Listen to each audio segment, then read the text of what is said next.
Hey guys, Hayden here, and yesterday I got to check out a preview of Walt Disney World's newest addition to their parks, Pandora, World of Avatar. I wasn't a huge fan of Avatar when it first was released, but I always thought the visuals were really cool and that the world was absolutely breathtaking. So I was hopeful that it would be a good experience. After entering the park, I was greeted by this giant plant spore pod thing. Super cool. It actually produced smells and looked really cool. After that, I looked out into the forest and noticed that there was a crashed, overgrown ship. Super cool detail. From there, it only got better. As we continued walking on, we saw the floating islands. We saw flora. We saw fauna. We saw all these incredible details. It was amazing how much detail they've put into this place. There's waterfalls, there's noises, there's smells. Every sense is being used, and it's just probably the most immersive part of a theme park I think I've ever been to. It was really, really cool. Every turn there was something new to look at, and I could probably stand around for hours looking at all the stuff. But unfortunately, I was only allowed in for like 2.5 hours, so I tried to take in everything as quickly as I could. There was a mech suit from the first movie, super detailed as well. Everything was immersive, including the benches, which were built into trees and rocks and things like that. There weren't just benches lying around, but there was places to sit.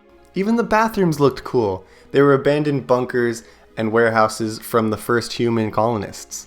I know I could talk about the environment all day, but you guys probably want to hear about the rides. So the first ride I rode on was Avatar Flight of Passage. Now we'll get to the ride part, but first I have to talk about the line. Everything you're seeing right now, it was in the line. The line was so fun to walk down. I really would wait in this line for a couple hours. There was so much to look at. There was caves, there was bunkers. You went through a forest for part of it. There were so many details, again with the smells and the sights and the sounds. Everything was there. It was incredible. And probably the most detailed area of all was this science lab. I was so impressed. They had beakers with chemicals, bottles, lab gear, microscopes, papers strewn about everywhere.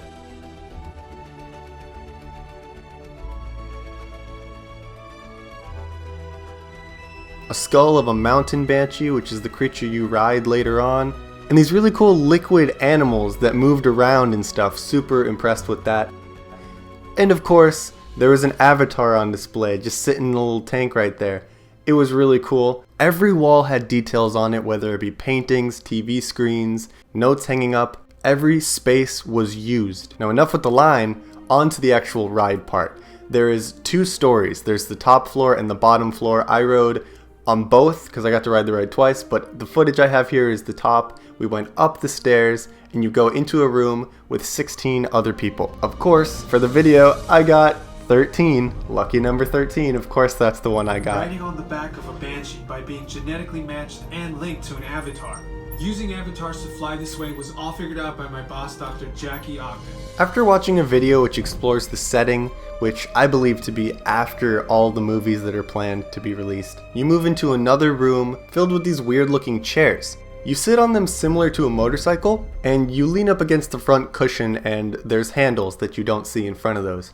Now, the cushion near the bottom of the seat actually rises up and rests against your back, holding you into the ride. Sounds uncomfortable, but it's really not. This ride is best compared to Soarin', but like times 10. There's a huge screen, and you move up and down and left and right and stuff. If you've ever ridden Soaring in Epcot, it's similar to that, but more intense. I'm not gonna lie to you guys, this is probably the most immersive simulation I have ever ridden. Again with the sights, the smells, and even the feel of the seat you're sitting in. You're riding a banshee and you can actually feel it breathe. The seat like breathes in between your legs. It sounds so weird, but it feels like you're riding a horse or something, or a banshee. It's so crazy. Of course, if you look left or right, you'll see the person next to you, and if you look behind you, you'll see the room you're in. But it was really hard for me to take my eyes off the screen. The visuals so cool. There's creatures leaping from the water. You went through caves, you went down near the water, you went up into the skies, you went all around. It was incredible. The only other ride that's in Pandora is the Navi River Journey. This can be compared to one of the boat rides like It's a Small World or Pirates of the Caribbean. There's no drops, you don't get wet, you just move around and look at things. Everything is bioluminescent, and it's really impressive the technology they used to produce this, as well as the creatures moving around in it. I don't have much else to say about this, but the ride also had the most impressive animatronic I have ever seen. It was a Navi woman singing a song, and well, I'll let her take it away.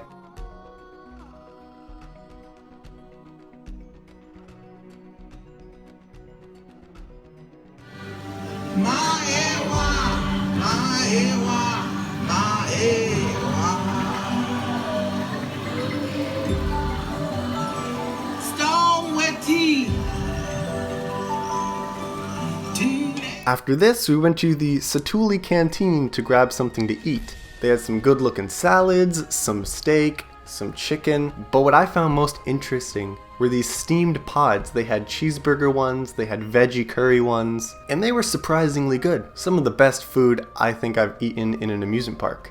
I am extremely impressed with what Disney has pulled off here with Pandora. Normally I want to go to an amusement park because I liked the movie, like Harry Potter and Universal. But Disney made me want to go watch Avatar because of what they did with Pandora. There's not many times that something has convinced me to go back and watch something that I didn't really like the first time around.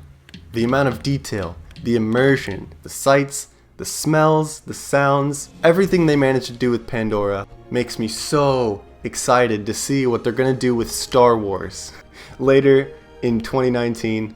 But yeah, if you thought the world of Pandora in Avatar was cool, you are going to absolutely love it here. It is extremely awesome. The details are just so breathtaking, and there's really not much more for me to say. Thank you guys for watching this video, and let me know what you guys think of Pandora down below in the comments. Until next time, stay beautiful.